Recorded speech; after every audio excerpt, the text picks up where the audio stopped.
Peter Franklin is the Gabby Cabby in New York City, and there's a travel advisory if you're coming to New York and thinking you're riding the subway, Peter. This is big, very important, breaking news.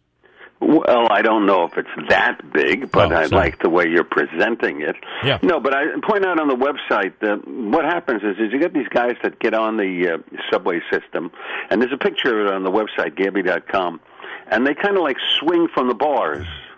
I mean, I don't want to be too disrespectful about this, but sort of like a bunch of monkeys. And the danger in it is as they're swinging from the bars and putting on their little acrobatic show, there's a good chance you're going to get a foot in your mouth or in your head. Yeah, then the cops really aren't doing anything about it. There's certain lines. Yeah. You know, in New York we have the letter lines like the B and the Q and all of that, or the 1 or the 2 or the 3. There's certain lines that there's more of them on it. And it's really, I mean, it's an unbelievable sight to see if you're at the other end of the car. And then after it's finished, they walk around passing the hat, trying to get contributions, which is very, very intimidating because the people that were sitting in the car are already terrified about the whole proceeding. Right. It really is quite a thing. Yeah. So when you hear all this stuff about troubles in the subway, yeah, they can be a little dirty, and yeah, they can be a little late, and they can be a little crowded, but this kind of stuff really turns people off to the subways. Well, I kind of like it outside. You'll find this happening in Times Square. Obviously, not running, jumping off the rafters, but there you can gather around if you like. You can throw money in if you like, and you can walk away or walk by if you like. The problem is you're confined in the subway, and that's the intimidating part of this. Yeah, and I don't know. It's just, I mean, they're not the sweetest guys in the world that are doing it. And I guess anybody who can swing from a bar in a moving subway train is not going to be Mr. Nerd. Yeah. But it's a real problem. We're having all kinds of problems, and it's getting worse and worse because what's happening is Cuomo and de Blasio are having a contest to see who can blame the troubles of the subway on who. Well, you saw de Blasio wants to raise the money for the subway by taxing the 1%. That's his plan.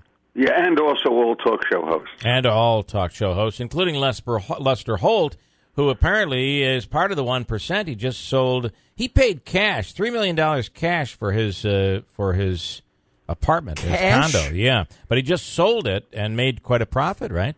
Yeah, these guys become bigger than the news themselves, and I don't know. Maybe I'm not being envious or jealous. I guess I'm not, but I think a guy like Holt, who I don't happen to enjoy or like, or I don't think he's very talented.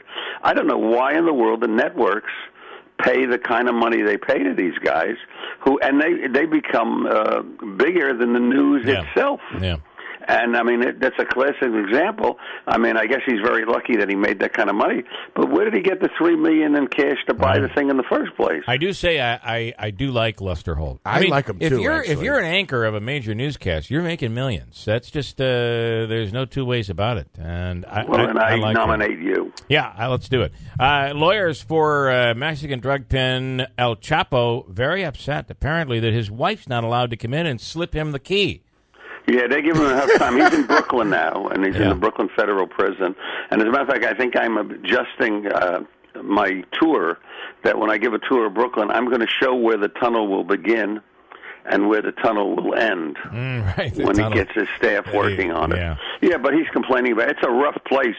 But, it's interesting that while his attorneys are complaining about the fact that he's not getting any sex in the prison, that prison has had an awful lot of scandals lately, especially in some situations where guards were forcing lady prisoners to do them little favors, and in exchange they would buy them pizza and chicken wings.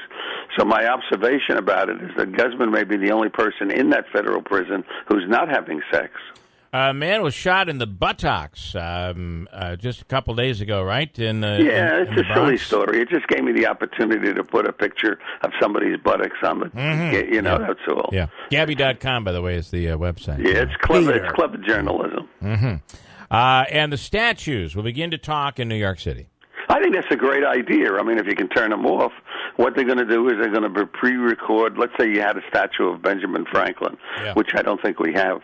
But as you would walk by it, you can key it by your phone, and Benny would start talking to you and say, "Hi, I'm Benjamin Franklin. I was this, that, and the other thing." I think it's a key idea, as long as you can turn them off. Can you imagine if you can't turn them off? Anybody living near the park is not going to be able to sleep at night. You couldn't. And finally, lactation pods. I have about 20 seconds. What is a lactation pod? Yeah, a little house, and there's a picture of it on the website.